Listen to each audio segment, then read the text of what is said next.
Assalamualaikum, salam sejahtera, selamat pagi. Pada hari ini, ahli-ahli Parlimen penyokong Kerajaan Kuala Lumpur telah kemukakan rang undang-undang persendirian untuk meminda Akta Ibu Kota Persekutuan 1960. Dan keutamaan kami adalah untuk mempertahan dan juga mempertingkat hak dan kesejahteraan warga Kuala Lumpur. Tujuan pindaan ini adalah untuk melaksanakan SURE PAC yang terdiri daripada kedua-dua parti yang dikemukakan pada Ogos 2025 bagi reformasi tadbir urus Kuala Lumpur daripada kuasa dipusatkan kepada Datuk Bandar yang dilantik oleh Kerajaan Persekutuan kepada satu sistem ahli majlis, sebagaimana yang diamalkan oleh kerajaan tempatan lain di seluruh negara di bawah Akta Kerajaan Tempatan 1976. DBKL telah pun mencapai status berpendapatan tinggi.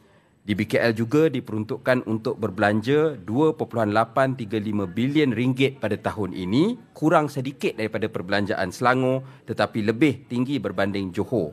Tetapi segala kuasa terhadap perbelanjaan ini terletak di bahu Datuk Bandar yang lazimnya seorang penjawat awam dengan semak dan imbang yang terhad daripada lembaga penasihat dan juga menteri di Jabatan Perdana Menteri. Kami yakin jika RUU ini diluluskan, ia akan menunaikan Manifesto Pakatan Harapan yang berikrar bahawa kerajaan, I quote, akan bekerja keras untuk memperkasakan demokrasi dan ketelusan di DBKL melalui kaedah yang sistematik. Usaha ini akan memastikan semua rakyat Malaysia memiliki perwakilan yang boleh dipercayai, inklusif serta mewakili kepentingan rakyat dan bukannya pihak pemaju. End quote.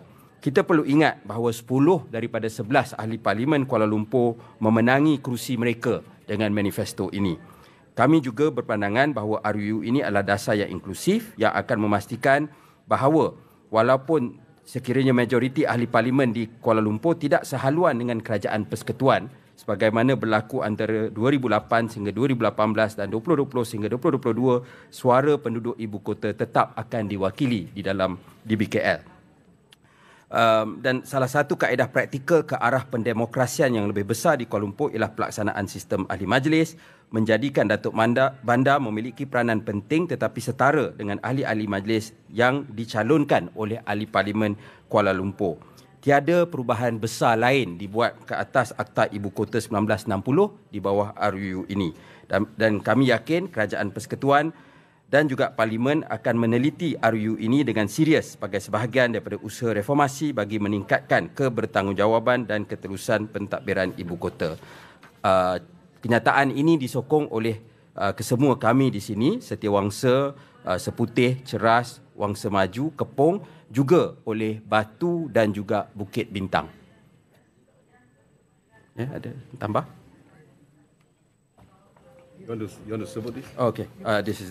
Yeah, I want to mention that each MP come out. Okey, jadi perubahan utamalah walaupun nampak dia besar RUU ini, perubahan utama dia ialah seksyen baharu 5B yang kita cadangkan akan ada seksyen tentang keanggotaan majlis. Kita akan wujudkan majlis bagi Bandaraya Kuala Lumpur dan keanggotaannya terdiri daripada Datuk Bandar yang menjadi pengerusi bagi majlis dan 2 anggota yang hendaklah dicalonkan oleh setiap ahli Parlimen bagi mewakili kawasan Parlimen tersebut, dan calon-calon tersebut hendaklah dilantik oleh menteri yang bertanggungjawab ke atas wilayah Persekutuan Kuala Lumpur.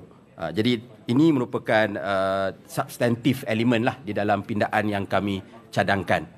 Yang lain, lembaga penasihat, pelantikan Datuk Bandar dan sebagainya tetap sebagaimana sistem yang terlaksana sedia kala lah. KPKT Act. Dan kita ambil yang tebal ni sebab banyak kita ambil daripada Akta Kerajaan Tempatan 1976 tentang fungsi majlis. Kita cuma masukkan di sini.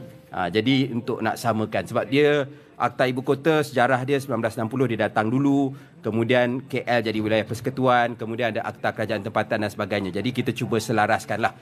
Jadi this is a working draft daripada kami sebagai ahli Parlimen penyokong kerajaan. Kami yakin dengan kerjasama kerajaan, pihak Kamar Peguam Negara dan juga pihak Jabatan Wilayah, kita akan dapat satu perkara yang lebih baiklah apabila kita adakan perbincangan tersebut. Okay. Yeah.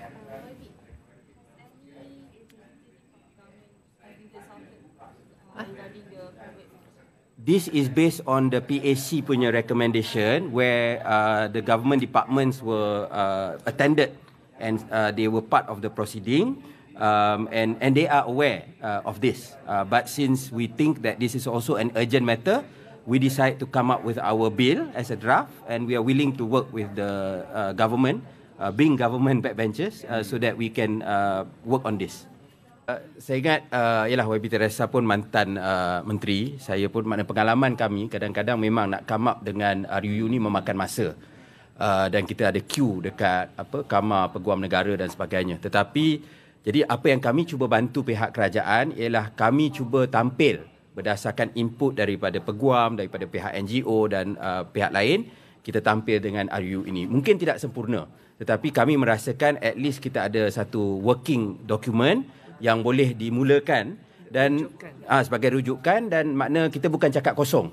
Dan kita harap makna selepas itu mungkin memudahkan kerja penasihat undang-undang di Jabatan Wilayah dan juga di peringkat Peguam Negara untuk tampil dengan RUU. Dan we are willing, of course, being government backbenchers, kita sangat kita nak secara positif dan proaktif bekerjasama dengan pihak kerajaan supaya kita tampil. Dan ini saya rasa benda yang kita boleh laksanakan sebab 11 ahli parlimen semua dalam kerajaan, 10 dalam Pakatan Harapan, 10 out of 11. Cuma makna kita ada good basis. Benda-benda lain kami faham mungkin kena bincang dan sebagainya, tetapi bagi ini, dan kita tak kacau akta ibu kota yang lain tentang kedudukan Datuk Bandar, tentang kedudukan lembaga penasihat dan sebagainya. Kita cuma tambah satu lapisan sebagaimana akta KPKT untuk ada ahli majlis, supaya ada linkage antara suara pengundi kami dan juga DBKL yang tidak ada selama ini. Okey? Terima kasih. Kalau nak kopi, soft copy atau hard copy boleh rujuk kepada Azhar atau Aaron, ya, dua ni. Kalau nak jimat kertas boleh minta soft copy, nak hard copy pun boleh. Okey, tunjuk. Okay. Bill.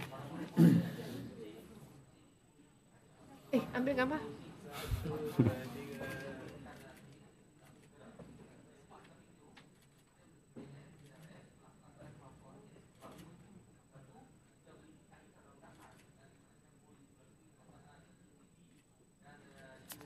Alright, thank you. Terima kasih. Thank you.